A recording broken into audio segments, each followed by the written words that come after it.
ಹಾಂ ಹಾಂ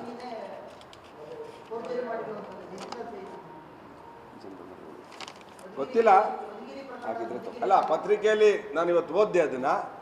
ಆ ರೀತಿ ಡಿಸಿದೇ ಫೋರ್ಜರಿ ಮಾಡಿದ್ದಾರೆ ಅಂದರೆ, ಇವತ್ತು ಕಂದಾಯ ಇಲಾಖೆಯ ರಿವ್ಯೂಗೆ ಕೃಷ್ಣ ಬೈರೇಗೌಡರು ಬಂದಿದ್ದರು.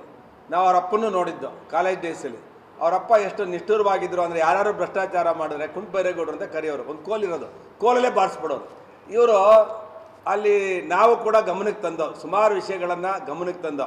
ಯಾರೋ ಒಬ್ಬ ವಿಲೇಜ್ ಅಕೌಂಟೆಂಟು ಪೋತಿ ಖಾತೆ ಮೇಲೆ ಏನೋ ಚೇಂಜಸ್ ಆಗಬೇಕು ಅವನ ಹೆಸರಿನ ಅಂತ ಕೇಳಿದಕ್ಕೆ 3 ಲಕ್ಷ ರೂಪಾಯಿ ಒಬ್ಬ ವಿಲೇಜ್ ಅಕೌಂಟೆಂಟ್ ಕೇಳಿದ್ದಾರೆ ಅಂತ ನಾನು DC ಗಮನಕ್ಕೂ ತಂದಿದೆ, ತಹಸೀಲ್ದಾರ್ ಗಮನಕ್ಕೂ ತಂದಿದೆ.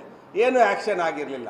ಇದು ಕೊಟ್ಟು 5 ತಿಂಗಳಾಗಿದೆ. 5 ತಿಂಗಳಿಂದ ಅದನ್ನು ಏನೋ ಪೋತಿ ಖಾತೆನ ಪೋತಿ ವಾರಸ್ದಾರ ಮೇಲೆ ಆಗುವಂಥ ಒಂದು ಚಿಕ್ಕ ಬದಲಾವಣೆನ ಮಾಡಿಕೊಡೋಕ್ಕೆ 3 ಲಕ್ಷ ರೂಪಾಯಿ ಹಣ ಕೇಳ್ತಾರೆ ಅಂತ ಹೇಳಿದ್ರೆ, ಕಂದಾಯ ಇಲಾಖೆಯಲ್ಲಿ ಯಾವ ರೀತಿ ಭ್ರಷ್ಟಾಚಾರ ಇದೆ ಅನ್ನೋದನ್ನು ನಾನು ಹೇಳಬೇಕಾಗಿಲ್ಲ. ಹಾರಿಬಲ್ ಆಗಿದೆ. ಇವತ್ತು ಬಂದಿದ್ರು ಅವರು, ತಿಪ್ಪೆ ಸರ್ಸ್ ಹೋದರು. ಈ ಅವರೇ ಹೇಳಿದಾರಲ್ಲ, ರೇಟ್ ಹಾಕೊಂಬಿಡ್ರಿ ನೀವು ತಹಸೀಲ್ದಾರ್ಗಳಿಗೆ ಅಂತ. Suspend is not the punishment ಅಂತ ಹೇಳಿದ್ರು ಅವರು. ಅಲ್ರಿ, ಒಬ್ಬ ವ್ಯಕ್ತಿನ ನೀವು ತಪ್ಪು ಮಾಡಿದವನ್ನ ನೀವು ಪನಿಷ್ಮೆಂಟೇ ಅಂದರೆ ಸಸ್ಪೆನ್ಷನ್ ಇಸ್ ದ ಪನಿಷ್ಮೆಂಟ್.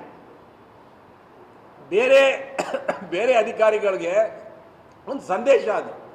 ತಪ್ಪು ಮಾಡಿದವನ್ನ ಜೈಲಿಗೆ ಹಾಕ್ಸೋದು ಯಾಕೆ ಅಂದರೆ, ಅವನು ಪರಿಷ್ಕರಣೆ ಆಗೋದಕ್ಕೆ ಜೈಲಿಗೆ ಹಾಕೋದು. ಅವನಿಗೆ ಜೈಲಿಗೆ ಹಾಕಿದ ತಕ್ಷಣ ಕಳ್ಳ ಅಂತಲ್ಲ, ಅವನು ತಪ್ಪು ಮಾಡಿದಾಗ ಅವನಿಗೊಂದು ಜ್ಞಾನೋದಯ ಆಗಲಿ ಅಂತ ಹಾಕ್ತಾರೆ.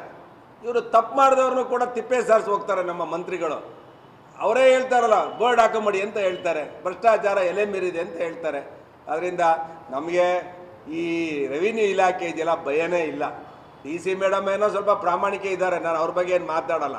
ಅವ್ರದನ್ನು ಯಾರೋ ಫೋರ್ಜರಿ ಮಾಡಿದ್ರೆ ತಪ್ಪು. ತನಿಖೆ ಮಾಡಿ ಯಾರು ಈ ಥರ ಮಾಡೋನು ಒಂದು ಸಂದೇಶ ಹೋಗಬೇಕು.